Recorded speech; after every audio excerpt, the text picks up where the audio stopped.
పెట్టి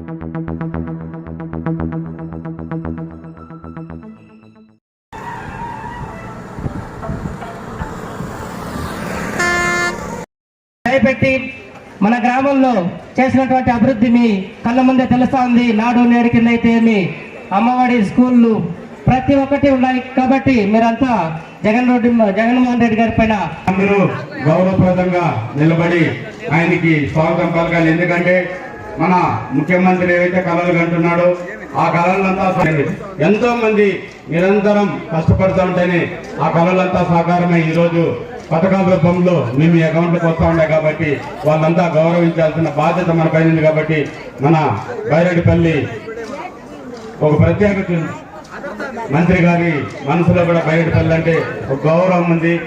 అందరూ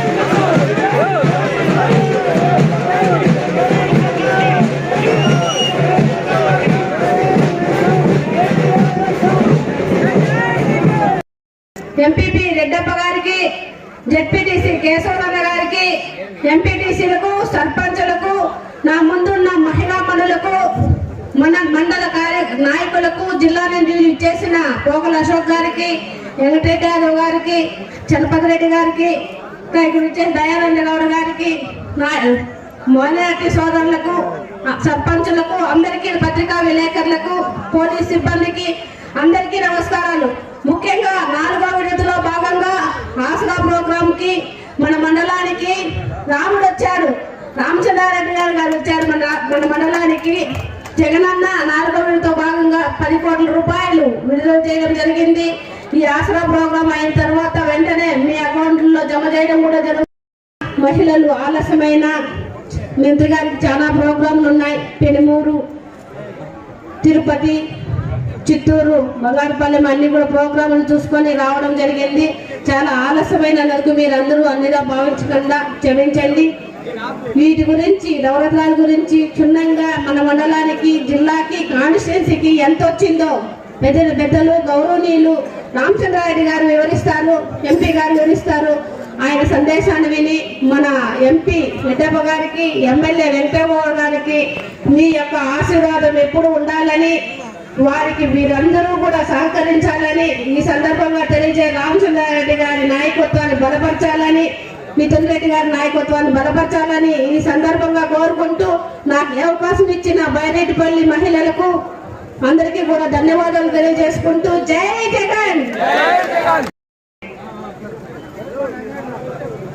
నేటి మన ముఖ్య అతిథి మన అందరి శ్రేయోభిలాషి రాష్ట్ర మంత్రివర్యులు ముఖ్యమంత్రి గారికి అత్యంత సన్నిహితంగా ఉంటూ ఈ రాష్ట్రంలోనే అన్ని ప్రాంతాలకు ప్రాతినిధ్యం వహించి రాబోయే ఎన్నికల్లో కూడా మమ్మల్ని అందరినీ కూడా గెలిపించడానికి కంకణ కట్టుకున్న పూజ్యులు పెద్దలు డాక్టర్ పెద్దిరెడ్డి రామచంద్రారెడ్డి గారికి స్వాగతం పలుకుతూ, అదేవిధంగా పోకల అశోక్ గారికి, వెంకటరెడ్డి యాదవ్ గారికి, ఇక్కడ ఎంపీపీ గారికి, జెడ్పీటీసీకి, సర్పంచులకు, వేదిక పైన పెద్దలందరికీ కూడా, వైఎస్ఆర్సీపీ కార్యకర్తలకు, బైరెడ్డిపల్లి మండల మహిళా మండలకు, జగనన్న అభిమానులకు, పత్రికా విలేకరులకు, మీడియాకు మీకందరికీ శిరస్సు వంచి నమస్కారాలు తెలియజేసుకుంటూ మెజారిటీలో గెలిపించారు. ఈసారి కూడా తప్పకుండా 50,000 తప్పకుండా 50,000కి ఎక్కువ మెజారిటీతో వెంకటగౌడ గారిని గెలిపించి అమర్నాథరెడ్డిని ఓడించాలని మిమ్మల్ని అందరినీ శిరస్సు వంచి నమస్కారాలు తెలియజేసుకుంటున్నాను. అదేవిధంగా ఎంపీగా నన్ను కూడా గెలిపించాల్సి మిమ్మల్ని ప్రార్థిస్తున్నాను.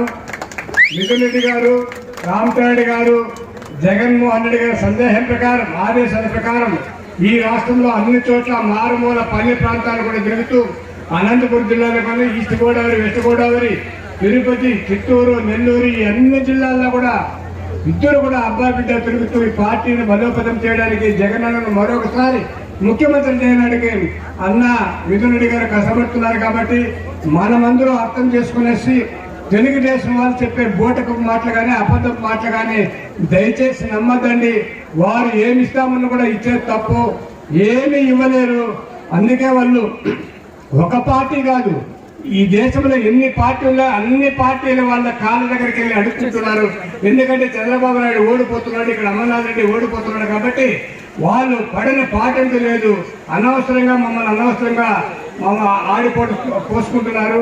వారికి గుణపాఠం చెప్పాలంటే తెలుగుదేశం నామరూపాలు లేకుండా చేయాలంటే జగనన్న అభిమానులుగా మీరందరూ కూడా జగనన్నకు వారసులుగా మరొకసారి ఆయనకు ముఖ్యమంత్రిని చేసుకుంటే మీకు రావాల్సిన పథకాలన్నీ కూడా లంచాలు లేకుండా మీ బ్యాంకుల అకౌంట్లకి డబ్బులంతా ఖచ్చితంగా వస్తుంది. మీరు మీ బిడ్డలు చదివించుకునేది కాకుండా, మీ ఇంట్లో వాళ్ళు చూసుకునేది కాకుండా, మీ గ్రామాలకు మీరందరూ ఆదర్శవంతంగా ఉంటారనేసి దానికి బైరెడ్డిపల్లి వాసుల నాణ్య పథకాలనేసి ఇక్కడ కృష్ణమూర్తి, రెడ్డమ్మ అందరూ కూడా ఎప్పుడు కూడా రెయిన్బోలు మీకోసమే మన కోసమే కష్టపడి పనిచేస్తున్నారు. కావున దయచేసి మరొకసారి ఇక్కడ వచ్చిన మహిళా మండలందరూ కూడా పాదావందనం చేస్తూ మీరు దయచేసి జగనన్నను గెలిపించాలంటే, ముఖ్యమంత్రి చేయాలంటే మాకిద్దరికి వెంకయ్య గౌడ్ గారికి నాకు మరొకసారి ఓట్లేసి గెలిపిస్తారని ప్రార్థిస్తూ నాకు ఈ అవకాశం కల్పించింది మీకు అందరికీ పాదాబంధనం చేస్తూ విరమించుకుంటున్నాను. జై జగన్. మన అందరి పెద్ద దిక్కైనటువంటి పెద్దలు పూజ్యులు రాష్ట్ర మంత్రివర్యులు పెద్దిరెడ్డి రామచంద్రారెడ్డి గారికి, అదేవిధంగా మన పార్లమెంట్ సభ్యులు రెడ్డప్పన్న గారికి చేస్తూ వేదిక మీద ఉన్నటువంటి సర్పంచులు, ఎంపీటీసీలు ఈరోజు లేదా చంద్రబాబు నాయుడు ముఖ్యమంత్రిగా ఉన్నప్పుడు సంతోషంగా ఉన్నారా? నిజం చెప్పండి. మీరు ఆలోచించాల్సింది ఒకటిగా చంద్రబాబు నాయుడు 2014 నుంచి 2019 వరకు ముఖ్యమంత్రిగా ఉన్నప్పుడు కరువు కాటకాలతో మీ గ్రూపుల్లో డోక్రా రుణమాఫీ చేస్తానని మోసం చేసి ఏమీ చేయకుండా మన అందరి జీవితాలను నాశనం చేసినటువంటి ఘనత చంద్రబాబు నాయుడు గారు గుర్తుపెట్టుకోండి. ఇచ్చిన వాగ్దానం ఒక్కటి కూడా నెరవేర్చలేదు. అదేవిధంగా జగన్మోహన్ రెడ్డి గారు 2019 ఎన్నికల ముందర ఏదైతే హామీ ఇచ్చారో ఆనాడు అక్క చెల్లెమ్మల కోసం చంద్రబాబు నాయుడు మిమ్మల్ని మోసం చేశాడు. మీ అప్పును ఒక్కసారిగా కట్టలేము. చంద్రబాబు నాయుడు చెప్పేది అబద్ధాలు. నేను గెలిస్తే, నాకు అధికారాన్ని ఇస్తే, నేను ముఖ్యమంత్రి అయిన తర్వాత అక్క చెల్లెమ్మల అప్పుని 4 విడతలుగా ఆసరా ద్వారా అప్పు తీరుస్తానని ఇచ్చినటువంటి మాట నిలబెట్టుకున్నాడా లేదా అడుగుతా ఉన్నా. అక్క చెల్లెమ్మలారా మిమ్మల్ని కూడా నిజం చెప్పండి. మీరందరూ ఇచ్చినటువంటి మాటను నిలబెట్టుకున్నాడా లేదా జగనన్న? చంద్రబాబు నాయుడు అయితే అల్లి కాని అబద్ధాలు ఆమెను చెప్పి అధికారంలోకి వచ్చి మీకేమన్నా ఆనాడు చేశాడా? ఒక్కటి కూడా చేయలేదు. గుర్తుపెట్టుకోండి. ఈ రోజు మన నాయకుడు, మన ముఖ్యమంత్రి జగన్మోహన్ రెడ్డి గారు ఒకటి చెప్తున్నారు మీకు అందరికీ కూడా.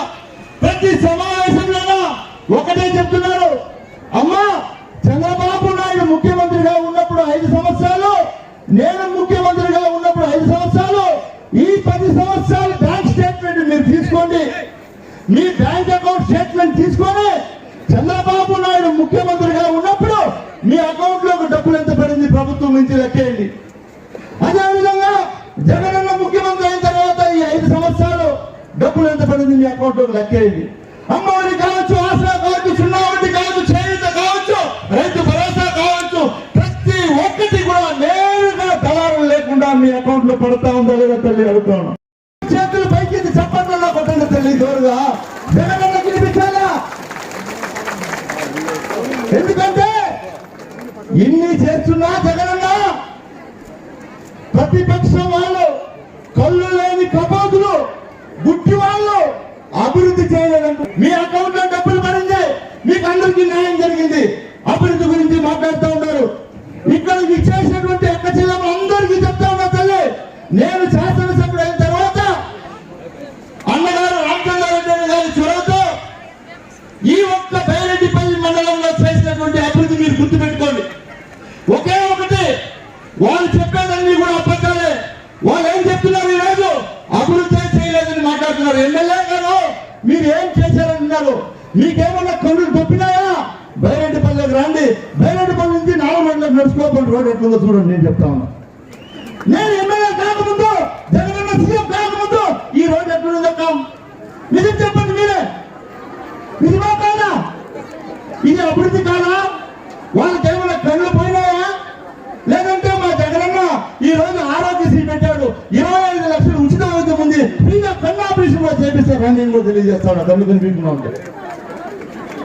బైరెడ్డిపల్లి హాస్పిటల్ ఎక్కడుంది? ముందు బైరెడ్డిపల్లిలో ప్రభుత్వ హాస్పిటల్ ఎక్కడుంది? కుక్కల గడ్డిలో ఉంది. నిజమా కాదా? ముందు జగనన్న ముఖ్యమంత్రి అయిన తర్వాత ఈ రోజు ఎంత పెద్ద ఆసుపత్రి కట్టారక్క? నిజం చెప్పండి, కట్టారా లేదా? కానీ ప్రతిపక్షం నాయకులు విషయం చెబుతున్నారు. మాజీ మంత్రి వర్యులు అమర్నాథ్ రెడ్డి గారు కొంచెమన్నా సిగ్గు చరముండి మాట్లాడాలి, అభివృద్ధి చేయలేదని మాట్లాడుతున్నాడు. నీకు కన్నా సిగ్గు చరముంటే నేను చూపిస్తా అభివృద్ధి. ఈ నియోజకవర్గంలో నేను చేసినటువంటి అభివృద్ధి నీకు దమ్ముంటే రా, నేను వస్తా, ప్రతి ఊరు తిరుగుతాం, నేను చేసినటువంటి అభివృద్ధి చూపిస్తా. మీరు గుర్తుపెట్టుకోండి, చప్పడిపల్లికి రోడ్ లేదు. ముందు చప్పడిపల్లిలో ఎవరైనా ఉన్నారా? పైన చప్పడిపల్లికి ముందు రోడ్ ఎక్కడుందమ్మా? నేను ఎమ్మెల్యే అయిన తర్వాత రోడ్ వేసామా? 9 కిలోమీటర్ల రోడ్ అది వేసామా లేదా? అదే విధంగా రోడ్డు నేను ఎప్పుడో చిన్నప్పుడు కోనేరు కొండకు పోతా ఉంది, అట్లా రోడ్డు కూడా వేయించాను నేను, వేసానా లేదా? అదే విధంగా మీరు గుర్తు పెట్టుకోండి, చెన్నపల్లి, మునిపల్లి, ఎమ్మకొత్తూరు రోడ్డు ఒక్కొక్కటి 9 కిలోమీటర్లు ఒక్కొక్క రోడ్డు. గుర్తు పెట్టుకోండి. ఈ కళ్ళు కలిపి కబోతులు మాట్లాడుతూ ఉన్నారు, మీరు ఏమీ చేయలేదు అని. నేను నా ప్లేట్లు మాట్లాడేది ఇంత కష్టపడి మేము జగనన్న చెప్పిన ఉంది ఆ రోజు చేస్తూ అభివృద్ధి కోసం గ్రామాల్లో మీరు ఏమైతే అడిగారో, మీరు మరీ ముఖ్యంగా వెంగమారపల్లి ఎక్కడైనా ఉన్నారా? ఎవరైనా వెంగమారపల్లి ఫీల్డ్ ఎత్తండి. అక్క నేను మిమ్మల్ని అడుగుతా ఉన్నా, మీరు మీ పుట్టింటి వెంగమారపల్లికి వచ్చి 30 ఏళ్ళు ఏంటిందా లేదా మీకు పెళ్ళి? అప్పటి నుంచి రోడ్డు ఉందా మీ ఊరిలో? అడుగుతా ఉన్నా. నేను ఏపీ చెన్నైనా అడుగుతా ఉన్నా ఈరోజు. అదేవిధంగా టీఎన్ కుప్పం కావచ్చు, అదేవిధంగా మీరు అందరూ కూడా గుత్తుకూరపల్లి కావచ్చు, కుప్పనపల్లి కావచ్చు, మిట్టుకూరపల్లి కావచ్చు, జాడపల్లి కావచ్చు, పిచ్చిగూడపల్లి కావచ్చు, అదేవిధంగా మురారపల్లి, రంగనాయకుడిని, వేలుపల్లి, జంగాలగారం, కైగల్లు మా ఊరు పక్కన ఉండే ఊరు. ఆ ఊరికి ఇంతవరకు రోడ్ లేకుండా ఉన్నది. మేము వేసామా లేదా?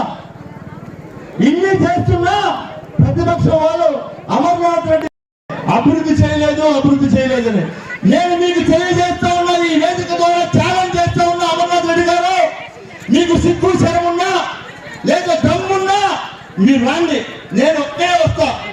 నేను ఒక్కడే లైవ్ పెట్టుకోపోదాం, మీకు చూపిస్తా, రోడ్లన్నీ చూపిస్తా, ఊర్లలో ఎన్ని సౌకర్యాలు చేస్తామో మేము చూపిస్తాం. అదే విధంగా ఈ నియోజకవర్గంలో 15,000 ఇళ్ళు పూర్తి చేశాం మన ప్రభుత్వంలో. 15,000 ఇళ్ళు పూర్తి చేశాం. నువ్వు అమలు పోయినటువంటి వ్యక్తి 2019లో ఓడిపోయావంటే కారణం నువ్వు అమ్ముడు పోతావని ప్రజలు నిన్ను నమ్మి నీకు ఓటేలేదు. గుర్తు పెట్టుకొని కూడా తెలియజేస్తా ఉన్నా.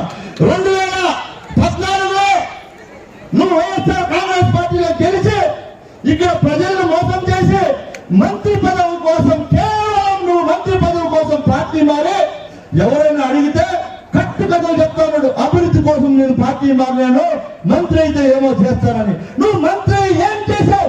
ఎవరికైనా ఒక ఇల్లు కట్టించాడా? మీరు ఊళ్ళో అడుగుతున్నానని మేము అందరూ కూడా ఒకే ఒక్క ఇల్లు కట్టించాడా?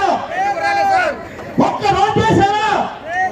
ఏమన్నా మాట్లాడితే మా ప్రభుత్వంలో శాంక్షన్ చేసినామంటారు. ఉత్తుత్తి జీవోలు, దానికి డబ్బులు ఉండవు, ఏమి ఉండవు, దాన్ని మేము శాంక్షన్ చేశామంటారు. అంటే విశ్వసనీయత విలువలు కోల్పోయినటువంటి వ్యక్తి ఈ రాష్ట్రంలో కాదు, ఈ ప్రపంచంలోనే ఎవరైనా ఉండాలంటే అది ఒక అమర్నాథ్ రెడ్డి. గుర్తుపెట్టుకోవాలని కూడా తెలియజేస్తా ఉంటా. ఎందుకంటే ఒక ఊసరు వల్ల రాదా, మేము ఏదైనా మాట్లాడితే ఎవరైనా దళితుల చేతిలో మాట్లాడించి మమ్మల్ని దూషిస్తాడు. సిగ్గు లేదా నీకు? ఈ జన్మకు సిగ్గు లేదా అడుగుతావా? నేను ఏం చేశామని అడుగుతావు. ఈరోజు ఓట్లు వచ్చి నువ్వు అక్కడ మీరు అందరూ కూడా అడగండి. మీ ఇల్లు దగ్గరకు వస్తే నాకు తెలిసి మీ ఇల్లు దగ్గర రాడు. ఎందుకంటే ఆయన కూడా తెలుసు ఎట్లా మీరు నాకు ఓట్లు వేసేది వద్దని. నేను మిమ్మల్ని అడుగుతా ఉన్నాక ఇక్కడ ఉన్నటువంటి ప్రతి చేయమని అడుగుతా ఉన్నా. నేను ఎమ్మెల్యే అయిన తర్వాత ప్రతి ఇంటికి 2 సార్లు వచ్చానా లేదా మీరే చెప్పండి అడుగుతా ఉన్నా. ఏ రోజైనా సరే అమర్నాథ్ రెడ్డి అనే వ్యక్తి మీ ఇంటి దగ్గరకు వచ్చి అమ్మా నీ కష్టమేమి, నీ సుఖమేమి, నీ బాధేమి, నేను అమరుపోయినటువంటి అమర్నాథ్ రెడ్డి వచ్చినాను, నేను మంత్రి అయిందాను, మీకు ఏమైనా కావాలంటే చెప్పండి నేను అడిగినాను. తల్లి అడుగుతా ఉన్నా ఈరోజు చెప్పండి మీరే. ఏమీ అడగలేదు. మంత్రి అయ్యాడు, దోచుకున్నాడు, దాచుకున్నాడు, అన్ని చేసి ఈ రోజు మళ్ళీ ఎన్నికలు వచ్చాయని చెప్పి ఇంటింటికి తెలుగుదేశం అంట. అక్కడ ఎంతమంది ఇంటికి వచ్చాడు అక్కడ ఇంటింటికి తెలుగుదేశం కార్యక్రమంలో చెప్పండి మీరు. ఎవరింటికన్నా వచ్చాడా?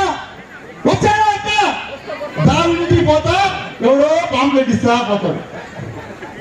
కలిసిపోయినాడు అమరన్న. అక్క అమరన్నకు ఓటు ఎక్క అంట. అంటే ఓటు అడగనోడికే ఓటేయాలంటే ప్రతి ఇంటికి 2 సార్లు వచ్చి ఓటు అడిగినోడు నాకు ఎన్ని ఓట్లు లెక్క మీరు చెప్పండి. నేను అడుగుతాను. ఓటు అడిగాకే కలిసిపోయినాడు ఇంటింటికి 2 సార్లు వచ్చి మీరు చెప్పిన పనులన్నీ చేసి పెట్టానే నాకు ఎన్ని ఓట్లు లెక్క అని అడుగుతాను. నిజం చెప్పండి. నాయకులు అడిగేది. కాబట్టి మీరు కూడా అంతే. దయచేసి మోసపోకండి. చంద్రబాబు నాయుడు మాయ మాటలు నమ్మితే ఎందుకు చెప్తున్నానంటే 2014లో బీజేపీ, జనసేన, చంద్రబాబు నాయుడు ముగ్గురు కలిసి ప్రచారం చేశారు. మీకు గుర్తుంది కదా. బాబు వస్తే జాబ్ వస్తుంది, డోకరా రుణమాఫీ చేస్తా, రైతు రుణమాఫీ చేస్తా, అల్లు కానీ హామీ ఇచ్చాడు. ఎవరన్నా అట్లా అమ్ముంటుంది. అమ్మా ఏమి పసుపు తాడు వేసుకోవడం నీ చేయలేమా అంటే స్వామి నాకు కష్టం వచ్చి నేను బ్యాంకులో కుదువు పెట్టినానంటే నువ్వు బ్యాంకులో కుదువు పెట్టిన బంగారు నీ బీరువాలో తెచ్చిస్తా నాకు ఓటే అని చెప్పినటువంటి దౌర్భాగ్యుడు చంద్రబాబు నాయుడు గారు గుర్తుపెట్టుకోండి. ఎంతమంది బీరువాలకు బంగారు తెచ్చిందని అడుగుతాడు ఈరోజు నేను. ఎవరికైనా మీ బీరువాలో చంద్రబాబు బంగారు తెచ్చించాడా? రాబోయే ఎన్నికల్లో కూడా ఇట్లే ఉంటాయని మాటలు గుర్తుపెట్టుకోండి. మనం అధికారంలోకి వస్తే వెంకటేగౌడ ఎమ్మెల్యే అయితే నేను ఒక్క వెంకటేగౌడ ఎమ్మెల్యే కాదు, కానీ అందరూ కూడా ఎమ్మెల్యే గుర్తుపెట్టుకోండి తెలియజేస్తూ ఉన్నా. ఇది మాట్లాడా ఆ స్వేచ్ఛ మీకు ఉండాలని అడుగుతూ ఉన్నా. కాబట్టి ఇప్పటికే ఆలస్యమైంది. మీకు అందరికీ కూడా ఒకటే తెలియజేస్తా. దయచేసి తెలుగుదేశం తప్పుడు మాటలు నమ్మకండి. జగనన్న నమ్మి మీరు ఓటేశారు. జగనన్న చెప్పినటువంటివన్నీ కూడా చేశాడా లేదా మీరు ఆలోచించుకొని మళ్ళీ జగనన్న ముఖ్యమంత్రి అయితే ఇప్పటికి 125 సార్లు బటన్ నొక్కి మీకు డబ్బులు వేసాడక జగనన్న గుర్తు పెట్టుకోండి. మీరు నొక్కాల్సింది 2 బటన్లు. ఒకటి ఎంపీ గారికి, ఒకటి నాకి. 2 బటన్లు మీరు నొక్కి మీ ఇంట్లో ఉంటే రాబోయే 5 సంవత్సరాలు జగనన్న 150 సార్లు నొక్కుతారు. నువ్వు చూసుకోండి సార్ ఈ బటన్. కాబట్టి మీరు ఎవరు మాయ మాటలు నమ్మకుండా మమ్మల్ని, నన్ను, రెడ్డప్పన్న గారిని నిండు మనసుతో ఆశీర్వదించి గెలిపించాలని కోరుకుంటూ సెలవు తీసుకుంటా ఉన్నాను.